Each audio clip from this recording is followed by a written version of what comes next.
بسم اللہ الرحمن الرحیم۔ السلام علیکم۔ ترجمہ قرآن میں آج عید الفطر کے بعد انشاءاللہ یہ ہمارا پہلا سبق ہے۔ سورۃ الانعام آیت نمبر 83 سے ہم پڑھیں گے، اور آپ تمام دوست جس طرح رمضان المبارک میں توجہ کے ساتھ اور یکسوئی کے ساتھ پڑھتے رہے، روزانہ سبق سنتے رہے، اسی طرح یہ سلسلہ ہمارا جاری رہے گا۔ آپ بھی خود توجہ کے ساتھ ٹائم نکال کر ان اسباق کو سنا کریں اور اپنے دوستوں تک بھی ان اسباق کو پہنچائیں۔ اللہ رب العالمین ہم سب کو قرآن کریم کو پڑھنے، سمجھنے اور اس کے مطابق اللہ ہمیں زندگی بسر کرنے والا بنا دیں۔ تو آج کا سبق ہم شروع کرتے ہیں۔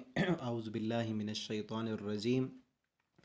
وَتِلْكَ حُجَّتُنَا آتَيْنَاهَا إِبْرَاهِيمَ عَلَى قَوْمِهِ نَرْفَعُ دَرَجَاتٍ مَّن نَّشَاءُ ان ربک حکیم علیم۔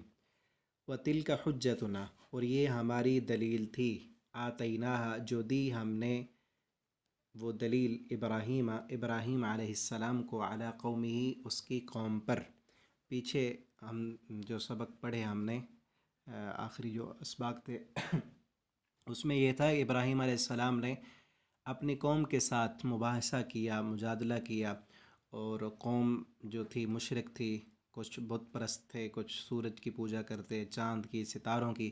تو ابراہیم علیہ السلام نے ان کے سامنے پھر تبلیغ کی اور انہیں کہا کہ تم یہ جو شرک کرتے ہو، تمہارا جو یہ باطل عقیدہ ہے، اس عقیدے پر تمہارے پاس کوئی دلیل ہی نہیں، تم تو ایسے اللہ پر جھوٹ باندھنے والے ہو، اور تم مشرک ہو، تم شرک پر رہنے کے باوجود اللہ سے نہیں ڈرتے، اور میں کیوں ڈروں؟ وَكَيْفَ أَخَافُ مَا أَشْرَكْتُمْ، اور میں کیوں تمہارے شریکوں سے ڈروں جبکہ ڈرنا تو تمہیں چاہیے۔ تو اللہ تعالیٰ فرماتے ہیں اس وجہ سے ہم نے ابراہیم علیہ السلام کو فوقیت دی، کیونکہ اس کے دل میں توحید تھی، اور اللہ رب العالمین نے وہ توحید عطا کی تھی، اور ہمیشہ جو موحد ہے وہ غلبہ اسی کا ہے، وہی جو ہے کامیاب ہونے والا ہے، کیونکہ اللہ رب العالمین کی طرف سے اس کے پاس دلائل ہیں، مشرک کے پاس کوئی دلیل نہیں ہوا کرتی۔ نرفع درجات من نشاء، اللہ فرماتے ہیں ہم بلند کرتے ہیں، درجات درجوں کے اعتبار سے، من نشاء جسے ہم چاہتے ہیں، ان ربک بے شک آپ کا رب حکیم حکمت والا ہے، علیم جاننے والا ہے۔ وَوَهَبْنَا لَهُ، اور ہیبہ کیے ہم نے لہو اس کو، کس کو؟ ابراہیم علیہ السلام کو، کہ اس توحید کی وجہ سے ابراہیم علیہ السلام کی قوم نے تو ان کی اتباع نہیں کی، کوئی بندہ ان کے ساتھ نہیں آیا، لیکن اللہ فرماتے ہیں ہم نے ہبہ کیے انہیں بیٹے اسحاق علیہ السلام و یعقوب، اور اسحاق علیہ السلام کی آگے اولاد میں سے حضرت یعقوب علیہ السلام وہ بھی پیغمبر بنے۔ کلن ہدینا، اللہ فرماتے ہیں ہر ایک کو چن لیا، ہدایت دی ہم نے۔ ونوحن ہدینا، اور نوح علیہ السلام کو بھی ہم نے ہدایت دی تھی، من قبل اس سے پہلے، ابراہیم علیہ السلام سے پہلے نوح علیہ السلام کو بھی ہم نے ہدایت دی تھی۔ ومن ذریتہ، اور ان کی اولاد میں سے داود علیہ السلام، و سلیمان علیہ السلام، و ایوب، اور ایوب علیہ السلام، و یوسف، اور یوسف علیہ السلام، و موسیٰ، اور موسیٰ علیہ السلام، و ہارون علیہ السلام، وکذالک، اور اللہ فرماتے ہیں اسی طرح نجزی المحسنین، ہم بدلہ دیتے ہیں محسنین کو، جو احسان کرنے والے ہوں ہم ان کو اسی طرح بدلہ دیتے ہیں۔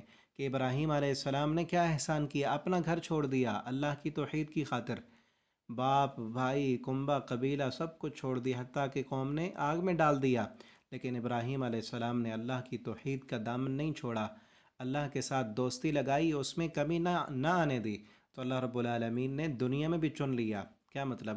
کہ ابراہیم علیہ السلام کے بعد اللہ فرماتے ہیں جتنے بھی ہم نے پیغمبر بھیجے ابراہیم علیہ السلام کی نسل میں بھیجے، یہ منصب اللہ رب العالمین نے ابراہیم علیہ السلام کو دے دیا، کہ جتنے بھی بعد میں پیغمبر آئے وہ ابراہیم علیہ السلام کی اولاد میں سے آئے۔ اور اسی طرح زکریا علیہ السلام، یحییٰ علیہ السلام، عیسیٰ علیہ السلام، و الیاس، اور یہ الیاس علیہ السلام، کل من الصالحین، اللہ فرماتے ہیں یہ سارے کے سارے جو ہے یہ صالح تھے، یہ نیک تھے، یہ بھی موحد تھے۔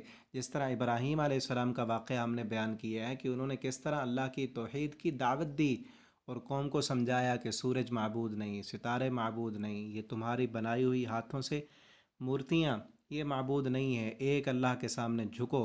اور انہوں نے کہا کہ انی وجہت وجہی للذی فطر السماوات، میں اپنا چہرہ تمام ہر طرف سے موڑ کر اللہ کی طرف کرتا ہوں، میری امیدوں کا محور اور مرکز اللہ رب العالمین کی ذات ہے۔ تو اللہ فرماتے ہیں اسی طرح سارے انبیاء وہ بھی موحد تھے، توحید کی دعوت دینے والے تھے۔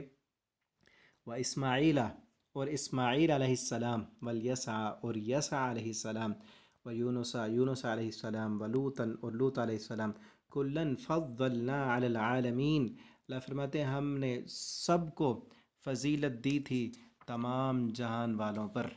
ان سب انبیاء کو ہم نے چن لیا، اور جو بھی پیغمبر ہے اپنی قوم میں سب سے وہ عظیم ترین انسان ہوتا ہے، اور اللہ رب العالمین اپنی مرضی سے چن کر اپنا نمائندہ بناتے ہیں اس کو۔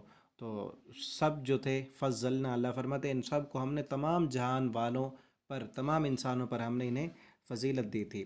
وَمِنْ آبائہم، اور ان کے آباء و اجداد میں سے بھی، وذریاتہم، اور کچھ پیغمبر ان کی اولادوں میں سے بھی تھے، واخوانہم، اور ان کے بھائیوں میں سے بھی، واجتبیناہم، چن لیا ہم نے ان کو، وہدیناہم، ہدایت دی ہم نے ان کو، الی صراط مستقیم، سیدھے راستے کی طرف۔ اللہ فرماتے ہیں ہم نے ان سب کو سیدھے راستے کی طرف ہدایت دی، تو ہمیں بھی اللہ رب العالمین نے یہی حکم دیا ہے کہ ہم سیدھا راستہ طلب کریں، اللہ رب العالمین سے مانگیں، ہر روز نماز میں ہاتھ باندھ کر اہدنا الصراط المستقیم کہیں۔ تو یہ فضیلت ہے کہ اللہ رب العالمین نے ان لوگوں کو خود سے دکھا دیا سیدھا راستہ، اور ہم مانگتے ہیں اللہ سے کہ اللہ ہمیں تو سیدھا راستہ دے، تو انشاءاللہ ضرور اللہ رب العالمین ہمیں سیدھا راستہ دیں گے۔ اللہ تعالی ہمیں سیدھا راستہ دکھائیں بھی صحیح، چلائیں بھی صحیح، اور اس پر استقامت بھی عطا فرمائے، اور اسی سیدھے راستے پر اللہ رب العالمین ہمیں موت دیں، مرنے کے بعد اللہ ہمیں جنت دیں۔ تو آج کا سبق یہاں تک کافی ہے، انشاءاللہ آگے جو ہے وہ کل کے سبق میں پڑھیں گے۔ اللہ تعالی ہمیں قرآن کریم پڑھنے، سمجھنے اور اس کے مطابق زندگی بسر کرنے کی توفیق عطا فرمائے۔ والسلام علیکم ورحمۃ اللہ وبرکاتہ۔